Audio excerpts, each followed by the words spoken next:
मान्यवर मुख्यमंत्री मोहन चरण माझी गंजाम गस्त ब्रह्मपुर गस्तरे लांजीपल्ली चंदननगर निकट अस्थायी हेलीपैड ठारे मुख्यमंत्री को भव्य स्वागत करागला। आज दिनिकिया गंजाम गस्तरे आसिचंती ओडिशार मुख्यमंत्री मोहन चरण माझी। अपराह्न 2:30 समय हेलिकप्टर जोगे लांजीपल्ली चंदननगर निकटरे थिबा एक अस्थायी हेलीपैड ठारे पहुंचिले मुख्यमंत्री। सेठारु कार जोगे लांजीपल्ली यात्रा मंडप निकटरे पहुंचीथिले। सेठारे दलर बहु नेता और कर्मकर्ता माने मुख्यमंत्री को स्वागत संबर्धना जणाइथिले।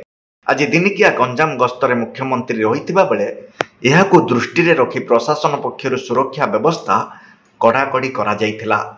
गंजाम जिलापाल दिव्यज्योति परिड़ा, छत्रपुर और ब्रह्मपुर एसपी उपस्थित रही सुरक्षा व्यवस्था तदारक करिसेंती। मुख्यमंत्री मोहन चरण माझी ब्रह्मपुर लांजीपल्ली ठाकुराणी यात्रा रे मां तारा देवी अस्थायी मंडप पहुंची मां को दर्शन करने सह मां पूजार्चना करथिले। एही कार्यक्रम रे मुख्यमंत्री सह सांसद और बहु विधायक माने उपस्थित रहिथिले। मां को यात्रार शेष सप्ताह रे अत्यधिक श्रद्धालु मानक भिड़ रहिथिबा बेले मुख्यमंत्री आगमन को नहीं श्रद्धालु मध्य उत्साह देखा मिलता। अनेक मानसिकधारी एकक बेश सामूहिक बेशधारी यात्रार मुख्य आकर्षण केन्द्र पलटिथिला। ब्रह्मपुर विशंबर दास को रिपोर्ट, पब्लिक मीडिया।